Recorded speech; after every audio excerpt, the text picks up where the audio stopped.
पड़ोस की बालकनी से आम चुराने वाली सास बहू। मेरी बालकनी में आम के पेड़ कैसे उगाए? जरूर ये आम के पेड़ मेरी फेंकी हुई गुठलियों से उगे। मेरे बूढ़े की आखिरी निशानी मेरे आम के बगीचे वाली बालकनी। गंगा देवी नीचे खड़ी बालकनी को देखती हैं और खुशी के आंसू बहते हुए अपनी बालकनी में आ जाती हैं।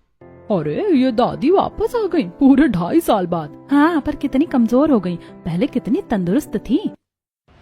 गंगा देवी अपने आम के बगीचे वाली बालकनी में रहने चली जाती हैं। वहीं दूसरी तरफ कौशल्या निवास में राम की शादी की बातें चल रही होती हैं।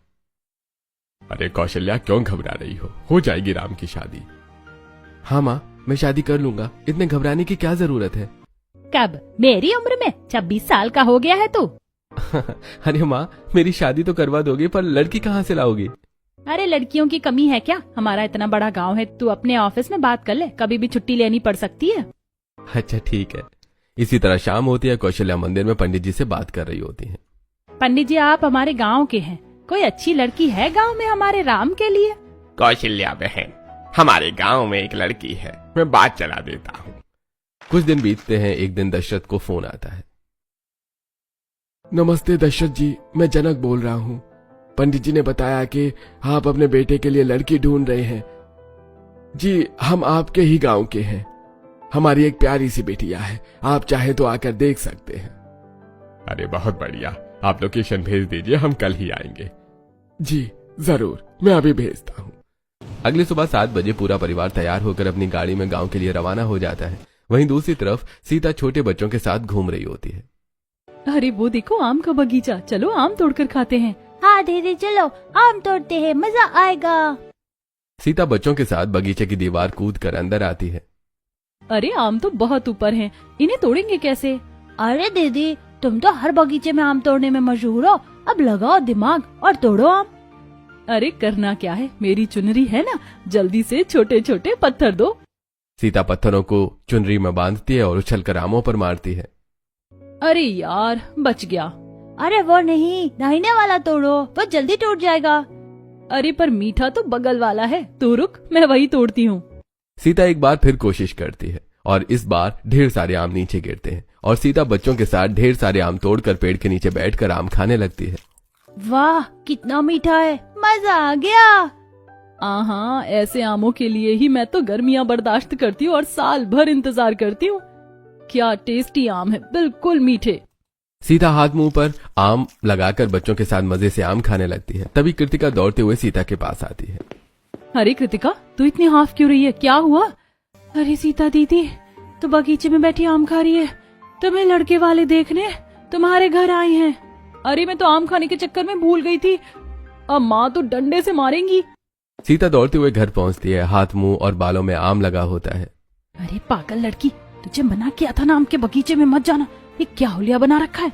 सीता हाथ मुंह धोकर चाय की ट्रे लेकर आती है। बेटी, तुम कहाँ से आई और तुम्हारे हाथ में क्या लगा हुआ था? जी, मैं आम के बगीचे से आम चुरा कर खा रही थी, वही आम मेरे हाथ और मुंह में लगे हुए थे। बेटी, तुम इतनी बड़ी हो गई, अभी भी आम के बगीचे से आम चुरा कर खाती हो? वो दरअसल बात यह है कि मुझे आम बहुत पसंद है। मैं कहीं भी आम का बगीचा देखती हूँ तो खुद को रोक नहीं पाती हूँ और तोड़कर खाने लगती हूँ। जी, हमें आपकी बेटी का ये चुलबुलापन पसंद आया, आपकी सीता ही हमारे घर की बहू बनेगी। तभी राम अपनी जेब से रुमाल निकालकर सीता के बालों में लगा आम का रस साफ करता है और पहली बार दोनों एक दूसरे की आंखों में देखते हैं। मुझे आप बहुत पसंद आई, मैं आपसे ही शादी करूंगा। मुझे भी आप पसंद है, मैं भी शादी आपसे ही करूंगी।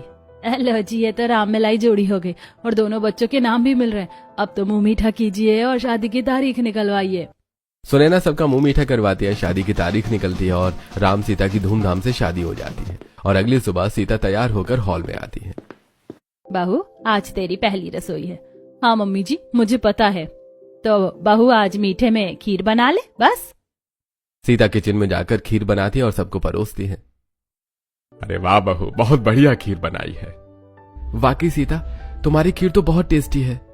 बहू, तेरी खीर खाकर तो दिल गार्डन गार्डन हो गया। इसी तरह सीता अपनी पहली रसोई पूरी करती है। तभी बाहर से कुछ आवाज आती है। अरे वो देखो, उस बालकनी में कितने बढ़िया आम का बगीचा है, चलो उससे आम तोड़ कर खाते हैं। आम के बगीचे वाली बालकनी के नीचे खड़ा गोपाल डंडे से बालकनी के आम चुराने लगता है। तभी गंगा देवी डंडा लेकर बालकनी में आती है और गोपाल के सिर पर एक डंडा मारती है। अरे दादी, मार के मेरा सिर फोड़ दिया। आई, अरे रे रे, ये क्या किया दादी? खबरदार मेरी बालकनी के आम के बगीचे को हाथ लगाए तो डंडे से सर फोड़ दूंगी। चल भाग यहाँ से, और सुन लो सभी, कोई मेरे आमों को हाथ नहीं लगाएगा। गंगा देवी के डांट से सबकी सिट्टी पिट्टी गुल हो जाती है और इसी तरह कुछ दिन बीतते हैं और एक दिन। मम्मी जी, मैं ये कपड़े फैला देती हूँ। नहीं बहू, अभी तेरी नई नई शादी हुई है, बाद में तुझे काम करना ही है। नहीं नहीं, इतने दिन हो गए, आप मुझे कोई काम नहीं करने देती। सीता कपड़ों की बाल्टी लेकर छत की तरफ बढ़ती है। अरे ये कैसी खुशबू, जानी पहचानी लग रही है। अरे ये तो आम के बगीचे जैसी खुशबू है, ये कहाँ से आ रही है? सीता खुशबू को फॉलो करते हुए बालकनी में आती है। ओहो, पड़ोस की बालकनी में आम का बगीचा लगा हुआ है, मुझे तो पता ही नहीं था। अब इसमें से आम कैसे तोड़ूं? अरे हाँ, अपना पुराना जुगाड़ लगाती हूँ। सीता कमरे से चुनरी लाकर उसमें गांठ बांधती है और फेंक कर आम फंसाकर खींच लेती है। अरे वाह, एक ही बार में 4 आम मिल गए। ये तरीका कभी फेल नहीं होगा। कच्चे आम हैं, इनसे दाल बनाऊंगी, सबको बहुत पसंद आएगी। सीता एक आम खाते हुए किचन में आती है और फिर आम धोकर दाल में डाल देती है और थोड़ी देर बाद दोपहर में सबको खाना परोसती है। वाह बहू, आम वाली दाल बनाई है, खट्टी मीठी दाल। तूने तो मुझे बचपन की याद दिला दी। बहू, सच बता रहा हूँ, अरसा हो गया था ऐसी आम वाली दाल खाए हुए। आज तो तूने दिल जीत लिया। मुझे भी आम वाली दाल बहुत पसंद है, मैंने थोड़ी सी अलग रखी है, उन्हें रात में दूंगी। सभी चटकारे मारकर आम वाली दाल खाते हैं और फिर रात में सीता राम को दाल परोसती है। वाह सीता, क्या दाल बनाई है, बहुत टेस्टी है। अगर रोज ऐसा खाना मिला तो मैं तो 1 महीने में मोटा हो जाऊंगा। राम की बातें पूरा परिवार सुनकर हंस पड़ता है और इसी तरह हंसते हुए सभी खाना खाते हैं और अपने अपने कमरे में सोने के लिए चले जाते हैं। और फिर अगले दिन दोपहर में, बहू, कल तूने जो आम वाली दाल खिलाई ना, दिल खुश हो गया। अगर आज वैसे ही आम की चटनी बना दे तो खाने में मजा आ जाए। क्यों नहीं पापा जी, आज दोपहर में आम की चटनी बनाऊंगी। आम की चटनी के लिए तो ढेर सारे आम लगेंगे। एक बर्तन लेकर जाती हूँ, आम तोड़कर उसी में रख लूंगी। सीता अपनी बालकनी में आती है और चुनरी से आम तोड़ने लगती है। तभी गंगा देवी डंडा लेकर बालकनी में आती है। कौन है? किसने मेरे आमों को हाथ लगाया? सीता डरकर अपनी बालकनी में छुप जाती है। वहीं नीचे खेल रहे बच्चों पर गंगा देवी की नजर पड़ती है। अच्छा, तो तुम बदमाशों ने मेरी बालकनी के आम चुराने की कोशिश की है। रुको, बताती हूँ। गंगा देवी एक बाल्टी पानी लाकर पानी बच्चों पर फेंक देती हैं। दादी, हमें क्यों भिगो दिया? हमने क्या किया? तुम लोग मेरी बालकनी के आम चुराए हो ना? हमने आपके आम नहीं चुराए। झूठ मत बोलो, भागो यहाँ से। कोई मेरी बालकनी के नीचे नहीं खेलेगा। भागो भागो, ये बूढ़ी दादी तो डंडे से मारती हैं। बच्चे भाग जाते हैं। गंगा देवी अंदर चली जाती है। अरे बाप रे, कितनी खतरनाक दादी है। आज मैं पकड़ी जाती तो ये दादी डंडे से मारकर मेरी कमर तोड़ देती। पर अब तो अंदर चली गई, अब मैं आम तोड़ सकती हूँ। सीता चुनरी से आम तोड़ती है। अरे वाह, 4 आम, एक बार और। सीता फिर चुनरी फेंककर आम तोड़ती है और बर्तन में रख लेती है और आम लेकर किचन में आती है और आम की चटनी बनाकर अपने सास ससुर को परोसती है। वाह बहू, क्या चटनी बनाई है। दिल खुश हो गया। लग रहा है जैसे पेड़ से तोड़कर सीधी चटनी बनाई है। ऐसा ही कुछ समझ लीजिए पापा जी। अगर थोड़ी ज्यादा बनाई है तो मुझे दे दे, मैं अपने दोस्त को खिलाऊंगा, दीवाना हो जाएगा। हाँ पापा जी, ये लीजिए, बहुत चटनी बनाई है। दशरथ चटनी लेकर बाहर चला जाता है। बहू, सच बता, ये आम कहाँ से लेकर आ रही है? ऐसे खट्टे मीठे ताजे आम बाजार में नहीं मिलते। अरे मम्मी जी, आपको नहीं पता, सामने वाली बालकनी में जो आम का बगीचा है, वहीं से तोड़ कर लाती हूँ। अरे बहू, तू पड़ोस की बालकनी से आम चुरा कर लाती है? हाँ मम्मी जी, वहीं के आम सबसे ताजे और मजेदार है। शहर में ऐसे बगीचे वाले आम कहाँ मिलते हैं। नहीं बहू, अब वहाँ से आम मत तोड़ना। वो दादी अम्मा बहुत खतरनाक है, डंडा लेकर घूमती हैं। चल, आज मैं तुझे सब्जी मंडी दिखाती हूँ, वहीं से आम लेकर आएंगे। कौशल्या चटनी खाकर सीता को लेकर सब्जी मंडी चली आती है। बोलिए बहन जी, क्या सब्जी दूं? भैया, कच्चे आम है क्या, बगीचे वाले? हाँ हाँ, ये देखिए, अभी बगीचे से तोड़ कर लाया हूँ। कितने के हैं? एक आम 25 रुपए का। क्या? एक आम 25 रुपए का? अरे हम 4 लोग हैं, अगर एक के लिए 2 आम ले ले तो 8 आम होते, यानी 200 रुपए। अरे भैया, अभी यही रेट चल रहा है। 200 रुपए में तो अचार आ जाएगा। मम्मी जी, ये झूठ बोल रहा है, ये बगीचे के आम नहीं है, और जितने हमसे ये बेच रहा है ना, उतने हम तो गांव के बगीचे में फेंके पड़े रहते। चलिए यहाँ से। सीता और कौशल्या घर लौट आती हैं। बहू तूने 2 दिन ऐसे आम खिला दिया, अब तो बस आम ही खाने का मन करता है। आम पन्ना, आम रस, चटनी, अचार। बस मम्मी जी मुंह में पानी आ रहा है, अब तो मुझे भी आम चाहिए। इस गर्मी में आम कौन छोड़े बहू। मम्मी जी आपने मना किया था, पर अब मुझसे नहीं रुका जाएगा। मैं तो पड़ोस की बालकनी से आम चुराऊंगी। अरे बहू अगर इतने टेस्टी आम है तो मैं भी तेरे साथ हूँ। चल आज से हम पड़ोसी की बालकनी से आम चुराने वाली सास बहू बनते हैं। चलिए मम्मी जी। दोनों मुस्कुराते बालकनी की तरफ बढ़ती हैं। अरे बहू आम की चटनी खा ली, आम वाली दाल भी पी ली, अब बस आम पन्ना पीने का मन कर रहा है। बता आम तोड़ेंगे कैसे? मम्मी जी मैं तो चुनरी से आम तोड़ती हूँ, पर आम पन्ने के लिए तो ढेर सारे आम लगेंगे। तब तक दादी डंडा लेकर आ जाएंगी। तब कैसे तोड़ना है? अरे सासू माँ अब देखिए मैं कैसे जुगाड़ लगाती हूँ। सीता किचन से टोकरी, डंडा और छुरी लगाकर बालकनी में आती है। ये क्या है बहू? मम्मी जी इससे आम काट कर टोकरी में गिर जाएंगे, ज्यादा आम मिलेंगे। आसम बहू क्या तरकीब निकाली है? सीता डंडा आगे बढ़ाकर आम तोड़ने लगती है। अरे बहू जल्दी देख दादी आ रही हैं। सीता तुरंत डंडा खींचकर आम छुपा देती है। ये पत्ते कैसे टूटे हैं? किसने चुराए मेरे आम? अरे ओ लड़की, तूने मेरे आम चुराए हैं क्या? नहीं दादी मैं अपनी बालकनी में खड़ी हूँ, आपके आम कैसे चुराऊंगी? अम्मा हमने नहीं देखा किसने आम चुराए। तो ये पत्ते कैसे गिरे? आम भी कम लग रहे हैं। अम्मा हवा से टूटे होंगे या कौओं ने तोड़े होंगे। मुझे तो तुम पर शक है। अंदर जाओ, मेरे आमों पर नजर मत लगाओ। सीता और कौशल्या अंदर चली जाती हैं। मम्मी जी दादी चली गई, मैं छुपाए आम लेकर आती हूँ। पड़ोस की बालकनी से आम चुराने वाली सास बहू चुराए हुए आम लेकर किचन में आती हैं। बहू तूने आम तो तोड़ लिया, अब जल्दी से आम पन्ना बना दे। सीता आम उबालकर ठंडा करती है, मसाले डालकर आम पन्ना तैयार करती है और सबको देती है। अरे वाह बहू, तू तो रोज आम का नया आइटम खिला रही है। कभी चटनी, कभी दाल, कभी और आज आम पन्ना। लगता है आम का सीजन शुरू हो गया है। अरे लगता है मैंने आम पगली से शादी करके सही किया। अब रोज नए नए आम के आइटम मिलेंगे। अभी तो आम पन्ना है, 2 दिन बाद मीठे मीठे आम रस भी खिलाऊंगी। जरूर बहू, अब तो मुझे तेरी सास से ज्यादा आमों से प्यार हो गया है। इसी तरह हंसी मजाक में दिन बीतते हैं और एक दिन सीता और कौशल्या गली में पड़ोसियों के साथ आइसक्रीम खा रही थी। भैया मैंगो फ्लेवर आइसक्रीम नहीं है क्या? है ना बहन जी, मैंगो फ्लेवर 25 रुपए वाली। वहीं पास खड़े खड़े बच्चे आम के बगीचे वाली बालकनी की तरफ देख रहे होते हैं।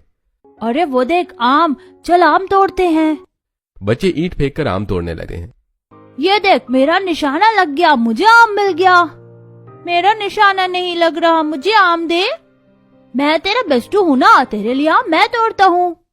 इतना कहकर बच्चे पत्थर मारते हैं, फेंकते हैं। तभी बालकनी में गंगा देवी आती हैं और पत्थर सीधा गंगा देवी को लगता है। अरे मेरा सर फोड़ दिया। कितनी बार कहा है मेरे आम मत तोड़ा करो, भागो यहाँ से। बच्चे डरकर तितर बितर हो जाते हैं। याद है उर्मिला, पहले ये दादी कितनी अच्छी थी, सबके साथ त्योहार भी मनाती थी। हाँ बहुत प्यार करती थी, बच्चों को तो चॉकलेट देती थी। अब देखो कैसी हो गई है। सच में दादी पहले इतनी अच्छी थी। हाँ बहू, पता नहीं क्या हो गया, जब से वापस आई है बदल सी गई है। इतनी अच्छी दादी अब इतनी गुस्से वाली कैसे हो गई? फिर सभी आइसक्रीम खाकर अपने अपने घर लौट जाते हैं। इसी तरह कुछ दिन बीतते हैं। एक दिन पूरा परिवार टीवी देख रहा होता है। अरे बाप रे, एलपीजी के दाम तो सिर पर चढ़ते जा रहे हैं।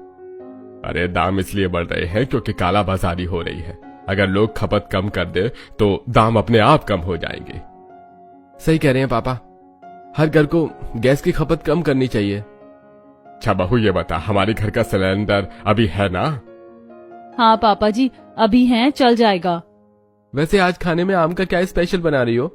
मैं सोच रही हूँ कि गैस की खपत कम हो, इसीलिए कच्चे आम का अचार बना लेती हूँ।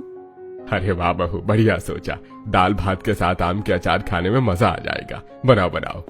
सीता कौशल्या को साथ लेकर बालकनी में आती है। मम्मी जी वो देखिए सामने कच्चे पक्के दोनों आम हैं। अरे बहू तू बालकनी वाले आम के बगीचे से आम चुराकर अचार बनाने का सोच रही है क्या? हाँ मम्मी जी, कच्चे आम से अचार और पक्के आम से आम रस बना लेंगे। गैस भी बचेगी और आम खाने का मजा भी आएगा। पर बहू इसके लिए तो बहुत सारे आम चाहिए और वो अम्मा बार बार आ जाती हैं। मम्मी जी इस बार एक बार में ज्यादा आम तोड़ने पड़ेंगे, नहीं तो उन्हें शक हो जाएगा और अब डंडे या चुनरी वाला आइडिया काम नहीं करेगा। अच्छा बहू तो रुक, मेरे पास एक जुगाड़ है, चल मेरे साथ। इसी तरह दोपहर होती है, सारे पड़ोसी अपने घरों में सो जाते हैं। तभी कौशल्या सीता के साथ लकड़ी की सीढ़ी लेकर आती है और अपनी बालकनी से पड़ोस के आम के बगीचे वाली बालकनी में लगा देती है।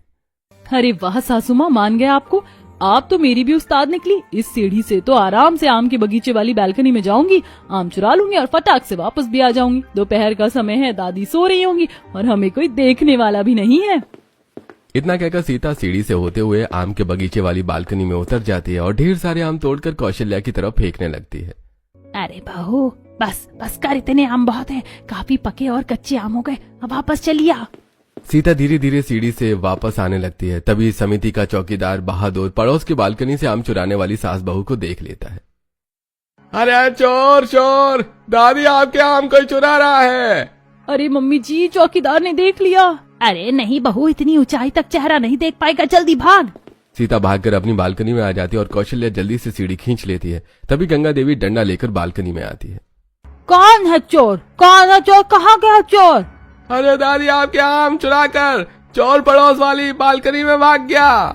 अरे बहादुर, कैसा दिख रहा था चोर? पड़ोस का ही कोई होगा। मेरी आम वाले बगीचे की बालकनी से आम चुराता है, छोड़ूंगी नहीं। दादी बालकनी ऊंची थी, सूरज की रोशनी आंख में पड़ रही थी, इसलिए चेहरा नहीं देख पाया। अरे तुमने तो देखा होगा, बताओ कौन था? दादी अम्मा, हमने भी नहीं देखा, उसने चेहरे पर काला कपड़ा पहना था। नास पीटा, मेरे सारे आम तोड़कर भाग गया, कीड़े पड़े उसे। अरे दादी, आप किसी को आम क्यों नहीं तोड़ने देती? जिसने भी आम चुराए हैं खाएगा ही। वैसे भी आप तो आम खाती नहीं है और आपके बगीचे के सारे आम सड़कर आपके बगीचे में ही गिरते हैं। अरे मेरे आम सड़ जाए तो सड़ जाए, कोई क्यों तोड़ेगा? एक बार मिल जाए तो डंडे से मार कर मुंह टेढ़ा कर दूंगी, फिर देखती हूँ टेढ़े मुंह से आम कैसे खाता है। गंगा देवी गुस्से से अंदर चली जाती है और पड़ोस की बालकनी से आम चुराने वाली सास बहू भी अपने घर में चली आती है। अरे मम्मी जी, आज तो बाल बाल बच गए। 1 मिनट और देर होती तो ये दादी अम्मा हम दोनों का मुंह टेढ़ा कर देती। अरे बहू, हम भी कम नहीं है, पड़ोसी की बालकनी से आम चुराने वाली सास बहू है। पड़ोस की बालकनी से आम चुराने वाली सास बहू हंसते हुए आम लेकर अंदर चली जाती है और फिर रात में सीता सभी को आम रस बनाकर पिलाती है। अरे वाह बहू, क्या आम रस बनाया है, मजा आ गया। सच में इतना मीठा और स्वादिष्ट आम रस मैंने कभी नहीं पिया। बहू तू तो कमाल कर रही है, हर दिन आम का नया स्वाद। अरे वाह, गांव में मैं सोचती थी ऐसे बगीचे वाले आम शहर में कहाँ मिलेंगे, पर यहाँ भी मिल जाते हैं। बगीचे वाले आम शहर में कहाँ मिलते हैं? अरे बस मिल जाते हैं, अब कहाँ से मिलते हैं वो रहने दीजिए। सभी आमरस पीते हैं और अपने अपने कमरे में सोने चले जाते हैं। अगले दिन सीता कच्चे आमों को टुकड़ों में काट रही होती है। अरे बहू, तू आम टुकड़ों में काटने लगी? मम्मी जी, मुझसे बर्दाश्त नहीं हो रहा, जल्दी से सुखाकर अचार बनाऊंगी। लगता है तू 2 दिन में ही अचार खत्म कर देगी। खत्म हो जाए तो क्या, पड़ोस की बालकनी में बगीचा है, फिर तोड़ लाऊंगी। दोनों हंसते हैं और सीता आम सुखाने के लिए बालकनी में रख देती है। इसी तरह दिन बीतता है। अगले दिन सास बहू के चुराए हुए आम बालकनी में सूख रहे होते हैं। तभी गंगा देवी सूखते हुए आम देखकर, ओ पड़ोस की बालकनी से आम चुराने वाली सास बहू, बाहर निकलो, वरना डंडा लेकर घर में आ जाऊंगी। पूरे परिवार को डंडे से मार मार कर टेढ़ा कर दूंगी, सब चोरी की आदत भूल जाओगे। क्या हुआ दादी अम्मा, क्यों चिल्ला रही हो? अरे ये जो मेरे आम चुराने वाले चोर हैं, यही पड़ोस की सास बहू हैं। देखो उनकी बालकनी में कितने कच्चे आम सूख रहे हैं। कौशल्या और सीता बालकनी में आती हैं। अरे अम्मा, क्यों चिल्ला रही हो? तुम दोनों ही मेरे आम चुरा रही हो। कोई सबूत है दादी अम्मा? बिना सबूत के इल्जाम मत लगाइए। सबूत तुम्हारी बालकनी में है, मेरे आम चोरी हुए और तुम्हारे यहाँ सूख रहे हैं। अरे दादी, बाजार से भी तो आम आ सकते हैं, ऐसे कैसे इल्जाम लगा रही हैं? हाँ दादी, सही जवाब मिला है। हर चीज चोरी नहीं होती। ठीक है, देखती हूँ कब तक बचती हो। जिस दिन पकड़ लिया ना, डंडे से मार मार कर भूसा भर दूंगी। गंगा देवी गुस्से में अंदर चली जाती हैं। कौशल्या और सीता भी अंदर चली जाती है। इसी तरह कुछ दिन बीतते हैं और अचार बनकर तैयार हो जाता है। तभी एक दिन, अरे सीता, तुमने तो आमरस बनाया था ना, बहुत स्वादिष्ट था, पर उसके बाद से कभी बनाया ही नहीं। आज खट्टी दाल और आमरस दोनों बनाना। हाँ बहू, दोपहर में खट्टी दाल खाएंगे और रात में मीठा मीठा आमरस पियेंगे, मजा आ जाएगा। अरे हाँ, क्यों नहीं, आज मैं यही बनाऊंगी। सीता कौशल्या के साथ बालकनी में आती है। अरे बहू, तूने हाँ तो कह दिया, पर इस बार अगर आम चुराने गई तो फंस सकती है। अरे सासू माँ, आप टेंशन क्यों लेती हैं? मैं तो बचपन से ऐसे बगीचों से आम चुरा कर भागती आई हूँ, डंडे लेकर बुढ़िया भी पकड़ नहीं पाई। ये दादी तो अपनी बालकनी से कूद कर आएंगी नहीं। चल बहू, फिर मैं भी तेरे साथ एक बार फिर आम चुराती हूँ। ऐसी दोपहर होती है, सब अपने अपने घरों में सो रहे होते हैं। तभी पड़ोस की बालकनी से आम चुराने वाली सास बहू अपनी बालकनी से लकड़ी की सीढ़ी लगाती है और सीता सीढ़ी से होकर आम के बगीचे वाली बालकनी में उतर जाती है। मम्मी जी ये पकड़िए आम, ये लीजिए। अब पकड़ी गई चोर, पड़ोस की बालकनी से आम चुराने वाली सास बहू पकड़ी गई, रुक जा। गंगा देवी डंडा लेकर बालकनी की तरफ बढ़ती है। तभी सीता जल्दी से सीढ़ी पर चढ़ती है और फिसलकर बीच में ही लटक जाती है। अरे सासू माँ बचाइए, मैं तो लटक गई, अब क्या करूँ? अब आई उठ पहाड़ के नीचे, बता डंडा मारू तेरे हाथ पर, नीचे गिरेगी तो समझ आएगा। नहीं दादी, डंडा मत मारना, अब कभी आम नहीं चुराऊंगी। अरे अम्मा, मेरी बहू को मत मारना। क्यों ना मारू, सबूत मांग रही थी ना, आज रंगे हाथ पकड़ी गई। दादी माफ कर दो, आज तो एक भी आम नहीं चुराए। अगर लटकी ना होती तो आज डंडे से सबक सिखाती। बेटा ए जी जल्दी आओ, बहू को ऊपर खींचो। राम और दशरथ मिलकर सीता को ऊपर खींच लेते हैं। बहू, अभी भी तूने बचपना नहीं छोड़ा, रोज आम चोरी करके खिलाती थी। दादी माफ कर दीजिए, अब ये आम नहीं चुराएंगे। गंगा देवी मुंह बनाकर अंदर चली जाती है। सीता, अब कभी दादी के आम मत चुराना। ठीक है। राम और दशरथ अंदर चले जाते हैं। अरे वाह बहू, तूने मेरा नाम नहीं लिया। सासू माँ, चोरी का पहला नियम है पकड़े जाओ तो पार्टनर का नाम नहीं लेना चाहिए। और कोई बात नहीं, आज नहीं तो कल आम चुरा लेंगे। तो फिर आम चुराएगी? हाँ, एक बार पकड़े जाने से क्या होता है, कल सावधानी से चुराऊंगी। चल ठीक है, कल मैं भी साथ दूंगी, पर संभल कर। दोनों हंसते हुए अंदर चली जाती हैं। इसी तरह आज का दिन बीतता है और अगले दिन दोपहर में सीता और कौशल्या बालकनी में आती हैं। मम्मी जी, आज तो सुबह से दादी अम्मा एक बार भी बालकनी में नहीं आई है, क्या बात है? तो बहू आम चुरा ले। नहीं मम्मी जी, मन नहीं कर रहा, कल चोरी करूंगी। इसी तरह आज का दिन बीतता है और फिर अगले दिन। बहू आज आम चुराएगी क्या? मम्मी जी पहले ये बताइए, दादी अम्मा डंडा लेकर पहरेदारी करने क्यों नहीं आ रही हैं? मुझे क्या पता बहू। मम्मी जी, जब तक कोई मना ना करे तब तक चोरी में मजा नहीं आता। अरे बहू, तेरी बात तो मेरे सर के ऊपर से गई, पर वो देख नीचे बहादुर है, उससे पूछ। बहादुर भैया। क्या हुआ बहन साहब? दादी अम्मा कहाँ हैं? 2 दिन से दिख नहीं रही। उनकी तबीयत खराब है, ये उनकी दवाइयाँ हैं। अरे उनका ध्यान कौन रखेगा? हमारे गांव में किसी की तबीयत खराब होती थी तो पूरा गांव ख्याल रखता है। बहादुर रुको, मैं आती हूँ। सीता नीचे जाकर दवाइयां लेती है और कौशल्या के साथ गंगा देवी के घर पहुंचती है। गंगा देवी बिस्तर पर लेटी कांप रही होती हैं। अरे दादी अम्मा रुकिए, ये लीजिए पानी। मम्मी जी आप यहीं बैठिए, मैं काढ़ा बनाकर लाती हूँ। सीता गंगा देवी के किचन में जाती है और देसी का काढ़ा बनाकर गंगा देवी को पिलाती है। अम्मा अब अच्छा लग रहा है? तुम लोग यहाँ मेरे आम चुराने आए हो ना? दादी आप आराम कीजिए, आप बहुत कमजोर लग रही हैं। मैं आपके लिए खिचड़ी बनाकर लाती हूँ। इतना कहकर सीता रसोई में जाती है और गंगा देवी के लिए खिचड़ी बनाती है और अपने हाथों से खिचड़ी खिलाती है और दवाई भी देती है। दादी अब आप शाम तक यहीं आराम कीजिए। सीता और कौशल्या वापस अपने घर चली जाती हैं। 2 दिनों से इसने मेरा पूरा आम का बगीचा ही उजाड़ दिया होगा और अब सेवा करने आई है। शाम होती है। सीता रोटी में देसी घी लगाकर और सब्जी बनाकर गंगा देवी को खिलाती है। रात में सोते समय उनके पैरों की मालिश भी करती है। अरे चोर, तू ये सब क्यों कर रही है मेरे साथ? सच सच बता। बड़ी दादी अम्मा चुपचाप सोई रहो, ज्यादा बोलोगी तो तुम्हारे सारे आम चुरा लूंगी। सीता रात भर उनकी सेवा करती है। इसी तरह 1 हफ्ता बीतता है और गंगा देवी पूरी तरह से ठीक हो जाती है। गंगा देवी अपनी बालकनी में आती है। अरे तुम सास बहू ने मेरे आम की चोरी नहीं की? आप थी ही नहीं मना करने वाली, तो अगर मैं आम तोड़ लेती तो चोरी नहीं कहलाती ना। अरे तू तो बड़ी शैतान है। वैसे दादी आप इतनी खूसट क्यों हैं? आप बालकनी के आम किसी को क्यों नहीं तोड़ने देती? पहले मुझे आम बहुत पसंद थे, अपने बूढ़े के साथ बैठकर आम खाया करती थी और गुठलियां बालकनी के पेड़ में फेंक देती थी। इसी से ये पेड़ हुए हैं। पर एक दिन, अरे भगवान देखो, हमारे बेटे ने हमें अपने घर पर बुलाया है। अगर ऐसी बात है तो हम जरूर चलेंगे, चलिए।